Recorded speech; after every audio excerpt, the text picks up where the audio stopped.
Hey friend, welcome back. So in today's episode, I am going to be talking all about angles on the platform.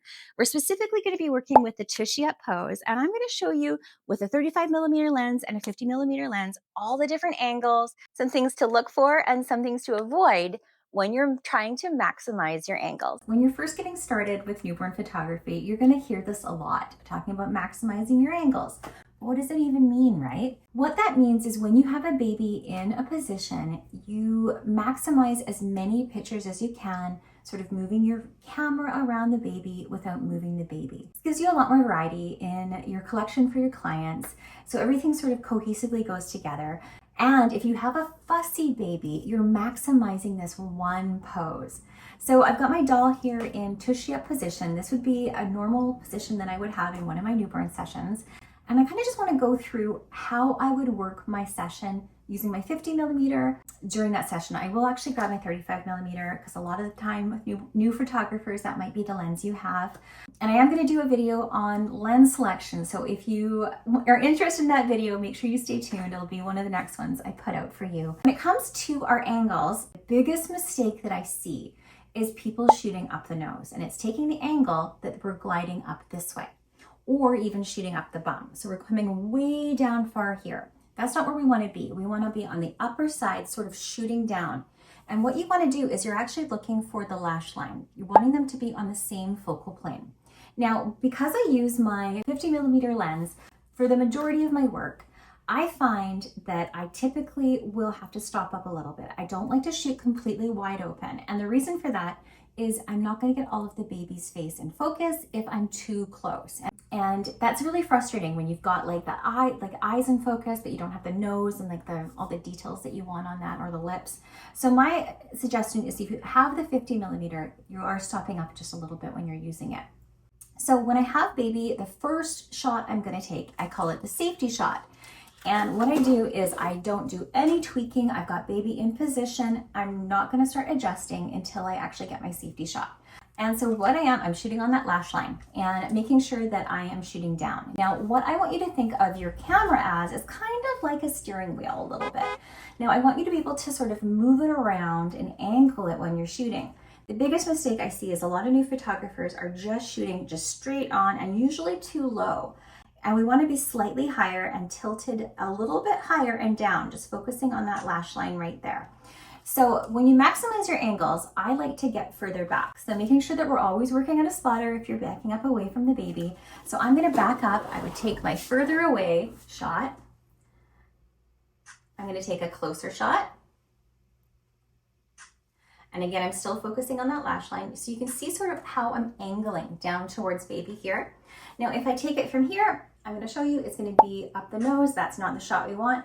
If I take it over here, that's up the bum. That's not the shot we want.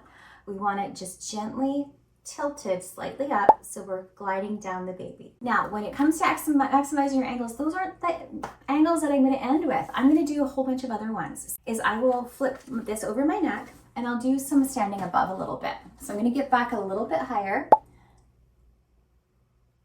really getting that beautiful blur, and then I'm going to tilt my camera, and I'm going to get some of baby just at the lash line here, kind of an up close one right here. I'm going to get a further back one.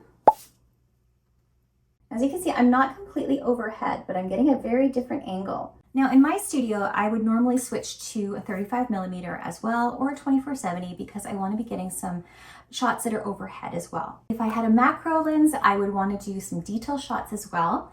I'd be focusing on my toes, my lashes, the nose, the lips. I've got her all in perfect position right here. So I'm going to switch just quickly to the 35 and just show you the overhead one. So when we are shooting overhead, we want to make sure that we always have that camera strap around our neck and making sure that we're never putting our lenses over top of baby. And now I'm going to stand up over top of baby, making sure this is always around my neck. And with my 35, I am going to be getting an overhead shot here, focusing again on baby's lash line. This makes a really, really beautiful variety of one pose completely maximized. I'm going to get another one up here. And just making sure we kind of just go around and get all the different angles that we can possibly get of that sweet little baby's face, making sure that we're not shooting up the nose. Now, with my 35 milliliter, stay tuned for my next episode because I'm going to give some really big tips on what not to do with your 35. So I have shot a huge variety there in just one pose. I could also even just change the bonnet. I could change the wrap and just make it look completely different. That would be my biggest advice is when you're first getting started, just make sure you're maximizing all those angles. As a beginner, we often think we just have to shop our way to better photography, and it's actually not the case. You don't need a cajillion things for your studio. You can use a simple drop, a hat, and a wrap, and you can really create a huge versatile gallery for your clients just with that one pose. And truly my biggest advice is when you are first getting started is you just start with a couple poses in your session. It is so easy to think you have to do every single one in every session. That's not really how learning works. You have to start with one pose. Maybe start with one wrapped, start with maybe a tushy up, maximizing all your angles, and maybe throw some parent poses in there too. Once you're able to do that, start moving on to maybe adding the taco or adding in the side lay into it. Thank you so much for watching today. I hope this helps. If you have any questions or any topics you'd like to see me cover, just let me know in the comments or shoot me an email at lisa@themilkyway.ca, or you can find me on all the socials at Milky Way Fun. And thank you for watching. I will see you next time. Hello, my friend. I'm Lisa DeJaso. I'm the founder of the Milky Way and photographer at Milk and Honey Photography. I've been a photographer for over 15 years, specializing in newborns, and for over a decade, I've been teaching photographers just like you how to safely and confidently pose newborns. Now, if you're new here, you probably love the idea of capturing those beautiful, curled up, squishy newborn poses, but maybe you've struggled to get them just right. Maybe baby startles as soon as you try to position them, or you're constantly feeling like you're adjusting and just never getting the pose to look quite the way you envisioned. I have been there, my friend. And I want to remind you of something really important. Posing is a skill, not just an art. And like any skill, it takes practice. That's why in this workshop, we're going to break things down step by step so you can truly understand each pose. Not just what it should look like, but exactly how to get there in a way that feels natural, efficient, and most importantly, safe for baby.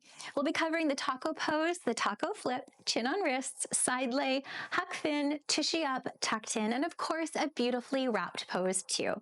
But before we even touch a newborn, we're going to start with doll practice.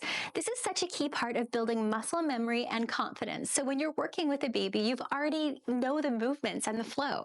So from there, I'll walk you through posing with a real baby in a real behind-the-scenes studio session so you can see how these techniques work in action. We'll also cover setting up your posing platform, the right posers and tools to make positioning easier, and safety measures to ensure that baby is always comfortable and secure, and plenty of tips to help you work more efficiently and confidently. Now, I know that newborn posing can feel overwhelming, but trust me, my friend, once you start breaking it down, practicing, and really understanding the flow, it becomes second nature. So whether you're brand new to newborn photography or just looking to refine your skills, this workshop is here to help you master those foundations, build your confidence, and create those beautiful, timeless newborn portraits with ease.